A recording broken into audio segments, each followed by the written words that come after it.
hereby declares that Sammy Douglas Kamau of ID number 238-76118 has been duly elected as the member of National Assembly for All Kalau constituency in the election held on 16th day of July 2026, signed by myself, Anthony M. Jiraini, the returning officer for this by-election. Congratulations, Mheshimiwa. Thank you.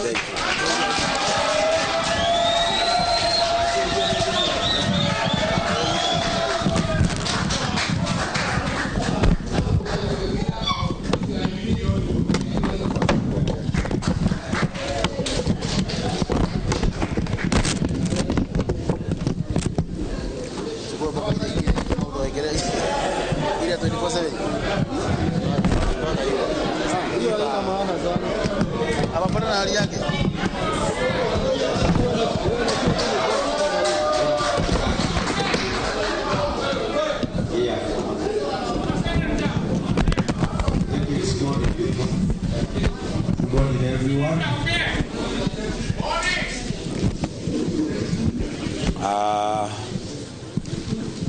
I think I'm very excited to be announced as the new member of National Assembly representing All Kalau constituency. This is the second member of Parliament for All Kalau. All Kalau was first constituted in 2013, the new constituency, and was led by the late Honorable Kiaraho, who has served for 3 terms. So I'm the second member of Parliament for this great constituency. First, I wish to thank God for this moment, because without him, I wouldn't be standing here. My slogan was, Kafa Hidarea Guy. I'm here because God has made it possible that I become the member of National Parliament against all odds. We'll say much when we get out there, but second person that I want to thank is the woman that is standing next to me, my wife and my family. They have stood with me through thick and thin. When things didn't look good, they were always there for me. Family always come first. And when things are tough, you always have solace, a place to run to. I wish to thank the party leader, His Excellency Rigathi Gachagua. I have only one message to him. The rejected stone became the cornerstone.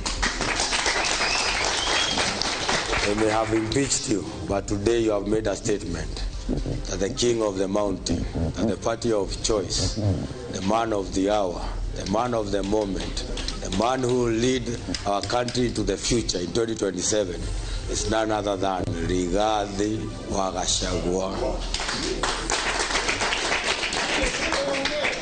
I want to thank the people of All Kalau. This is a resounding win. 35,000, the faith that they have put in me, I cannot fathom trying to not to work for them. 35,000 votes against the second person getting what they got. So the people of All Kalau, mulipewa everything. They were given everything, from foods to goodies. Today they were fed with tear gas, canisters, bullets, but they have withstood all that, and they have declared that the person of choice is none other than their chokora, Sammy Douglas Kamau.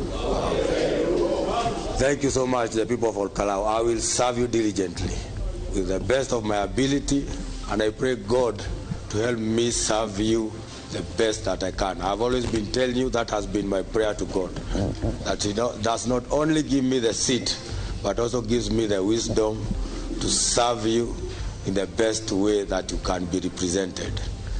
I want to also thank the person who led the team that was campaigning for me.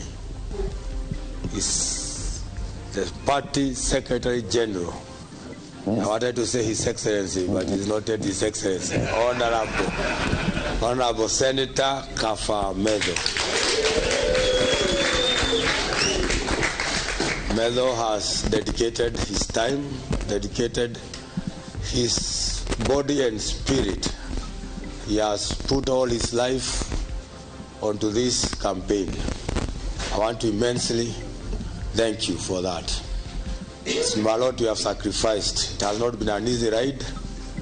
We've had our highs and we have had our lows, but together you've never let my hands down. We have worked together. And as a big brother, but on this, I was your younger brother. I want to thank you sincerely from the bottom of my heart that you have held me, you have counseled me. Where things didn't go right, you told me the best way to go about it. When things were right, you had a pat on my shoulder telling me that we can go on. And every time you'd say that ikifika ile siku zitangazwe, na eventually hiyo siku imefika, and by all means sisi tumetangazwa. We were making a joke. There are some goodies that he had printed for us, especially the aprons for the soccer people. We were saying, what if you had lost? What would you have done with those aprons? And I was joking and telling him, you would have made a good bonfire out of them, but it was out of a joke. So I'm very grateful you made your home, our campaign. It's where we did our campaigns. You marshaled all the politicians that were there to help us, the resources. So may God always see you through. And also to your family, your wife, and your children, for letting you be with me as we campaign. May God bless you. If you look up out here, there are so many people who joined you. Honorable Anjiko, I can see Honorable Jane, the other honorable members that had joined you, the 18 members of National Assembly that are aligned to this party, DCP. I wish to extend my gratitude. The aspirants from all over the country, even in Wajir, I saw people all the way from Wajir coming all the way to come and campaign for us. All of you that are aspirants, I want to thank you. You can see that dreams can come to reality. All that I wish for you is that God grant you all the desires of your heart, because you have held me by the hand. I think I don't have to say much today, but I also want to thank the IBC. Today you did a very commendable job. You did something out of the extraordinary. We had been told of many theories where that this result will not be announced, there will be infiltration. But you have risen above board. You have confirmed that you are a chapter 8. It's not a chapter 8, I think the institutions that are the chapter 8 institution, that you are independent, that you cannot be influenced. So we want to extend our thanks, and if this is how things will be held in 2027, I know that the united opposition will be declared winners in 2027, because it will be free and fair. I also want to thank the uniformed officers. Those that were uniformed, they carried themselves very well. It is a police service. Those were the real servicemen. Though we had a few altercations here and there, but you did very well. But I cannot stop to say that we encountered goons that had even more powerful weapons than even the armed officers. Driving around with numberless vehicles, Subarus and Prados and pickups.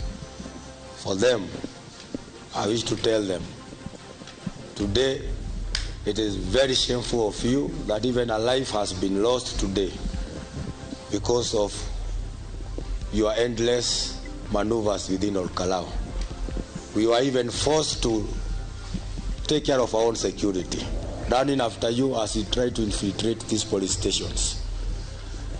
But I know that the command must have come from a very senior person in police, because the uniformed policemen Even though they did a very commendable job, they had been told to stand down when you did your crazy job.